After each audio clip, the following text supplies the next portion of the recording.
Okay, guys, now we are moving to our last part of our first topic, the principle of comparative advantage and absolute advantage, CA and AA.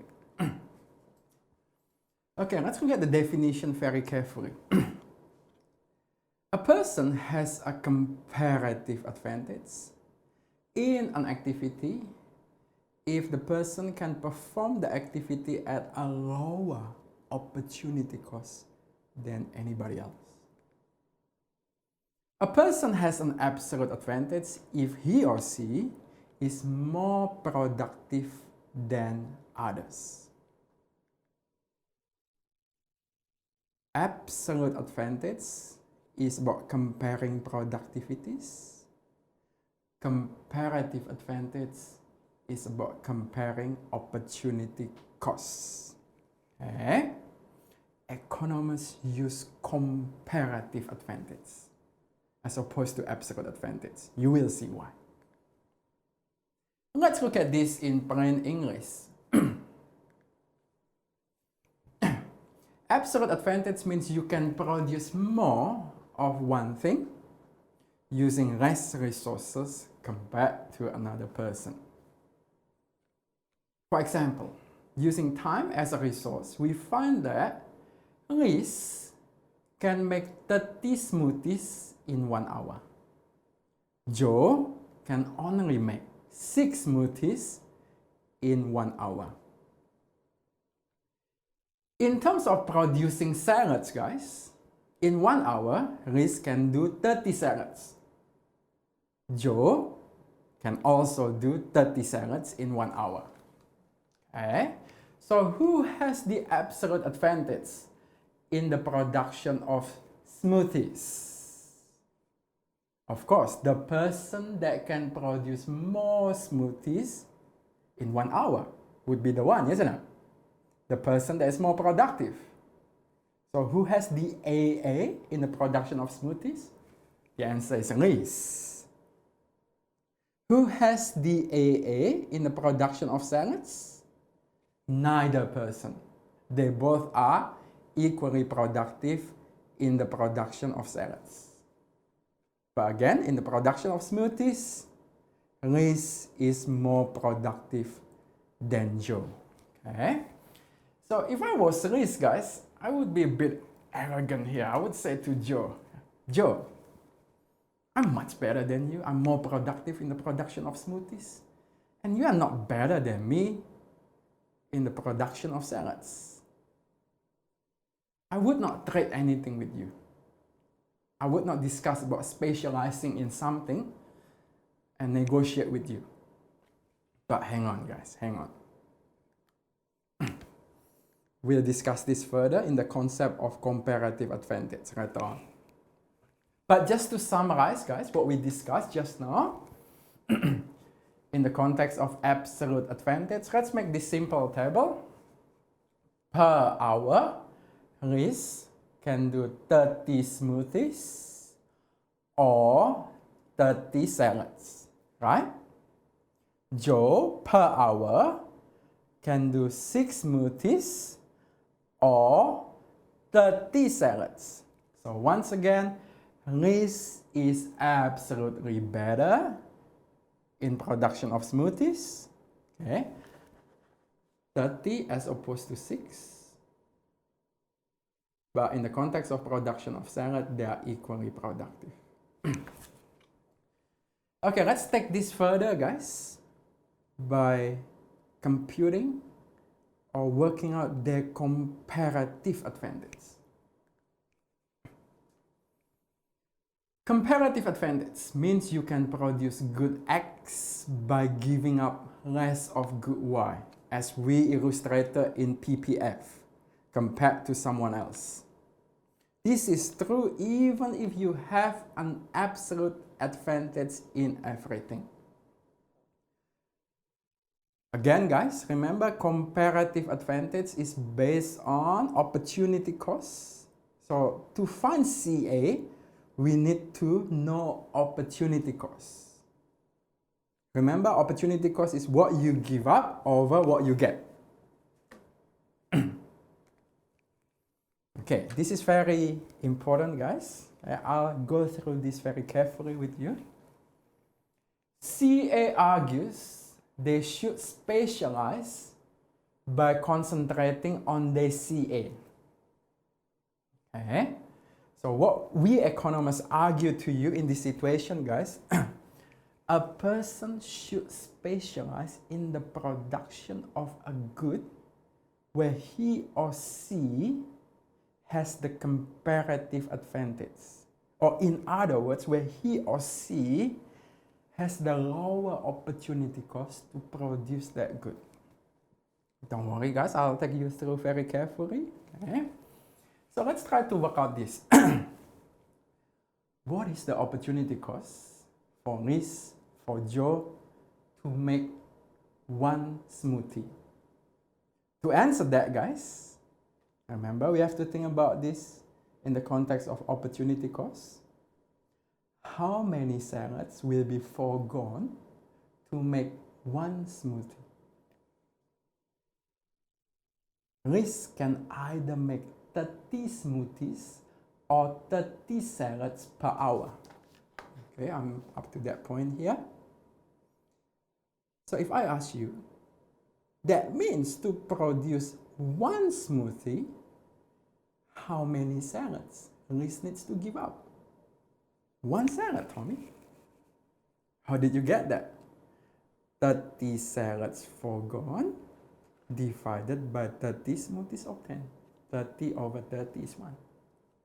Alright? Simple, guys. Okay? We're just working with ratio here. You can either make 30 smoothies or 30 salads per hour. So that means the opportunity cost to produce one smoothie is one salad in the case of Riz. Joe can either make 6 smoothies or 30 salads per hour. That means to produce one smoothie, he needs to give up how many salads, guys? 5. To produce 6, he needs to give up 30. So to produce 1, he needs to give up 30 divided by 6. 5 salads. Okay? Are you all okay with this working out of the ratio here to come up with the opportunity cost to produce a smoothie? What is the opportunity cost to produce one salad for Riz and for Joe in the context of how many smoothies are going to be foregone to produce a salad? Let me remind you again, Riz can either make 30 smoothies or 30 salads per hour. So that means to produce one salad, Riz needs to give up one smoothie. It's just a matter of 30 smoothies foregone divided by 30 salads obtained. Alright?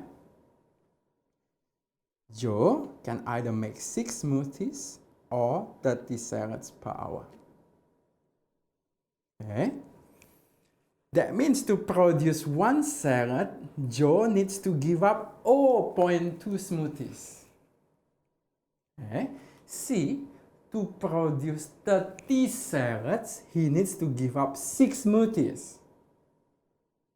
So that means to produce one salad, he would need to give up, what do you have to do here, guys? 6 smoothies foregone divided by 30 salads obtained. 6 divided by 30 is 0.2. Okay? If you wish, you can try to pause this and try to digest this calculation, working out with ratio, guys. Okay, because this is important. Okay.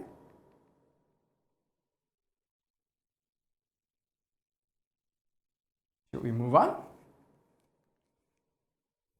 So, to clarify everything here, the opportunity cost of making one smoothie,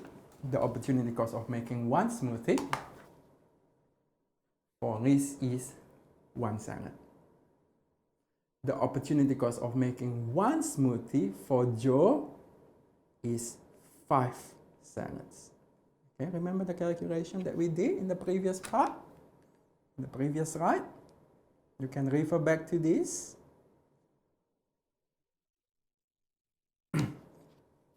The opportunity cost of making one salad is one smoothie for Liz. The opportunity cost of making one salad for Joe is 0.2 smoothies. Okay. Now we look at these figures here, guys. Who has got the comparative advantage in making smoothie? What did I hear? Liz. Why? Because Liz only need to give up one salad to produce one smoothie. Yes? That's why the definition of comparative advantage is who has got the lower opportunity cost to produce a thing. Liz has the comparative advantage in making smoothie because the opportunity cost is lower for Liz as opposed to Joe in the context of how many salads they have to give. But now let's look at salad, guys. Who has got the comparative advantage in making salad? Joe. Joe only needs to give up 0.2 smoothies as opposed to Liz giving up one smoothie. Is that okay, guys? Remember, Liz was a bit arrogant before. In terms of absolute advantage, I'm better than you in producing smoothie and you are not better than me in producing salad. But now if I present this to you guys, in terms of opportunity cost, in terms of comparative advantage, see, one person has comparative advantage in something, another person has comparative advantage in another thing. Interesting, isn't it? The way economists think. Who should specialize in what? Joe has a lower opportunity cost in producing salad, so Joe comparative advantage is in salad. He should specialize in producing salad.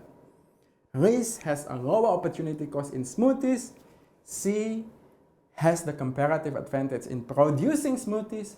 She should specialize in producing smoothies. Again, guys, if you go back, I think this figure is much, simpler to understand. If you look at this figure, once again, Liz got the comparative advantage in smoothie. Joe has the comparative advantage in making salad. Okay. Right. See, guys, if the two of them spend half of their time, 30 minutes each, doing both, 1 hour spent on smoothies and 1 hour on salads, okay, production will be like this. So again, the two of them, they do not want to talk. Okay. I want to try to produce everything by my own. Joe is also like that. Okay. So what's going to happen, guys? Liz will end up having 15 smoothies and 15 salads. Remember, guys? Okay. Liz could make 30 smoothies or 30 salads. Okay. What I'm saying now, Liz wants to try to produce the two goods by itself by allocating half of her time in A and in B. So in that case, Liz will be making 15 and 15 salads, 15 smoothies and 15 salads. Joe, on the other hand, 3 and 15. Okay? So if we total them, the total production of smoothies will be 18. The total production of salads will be 30. But economists will say this. Don't do that. Don't try to produce everything by your own. You should specialize in producing on an item where you have a lower opportunity cost to produce that. and let the other person do the same. He should specialize in an item where he or she has the lower opportunity cost in producing them. Let's see what's going to happen. Okay. By specializing and spending the 1 hour producing following to their comparative advantage, this is going to happen, guys. Liz should only produce smoothies because remember, she has the comparative advantage in it. She should just produce smoothies. So that means she's going to end up with 30 smoothies but no salads, right? 30 smoothies, no salads. Joe should only produce salad, remember? Because the comparative advantage for Joe is in salads. Joe will end up with no smoothies and 30 salads. If we total them, guys, the total production of smoothies will be 30. The total production of salads, 30, right? 30 and 30 is better than what, guys? It's better than 18 and 30. Okay? By specializing, we move from 18 smoothies to 30 smoothies without reducing salad production.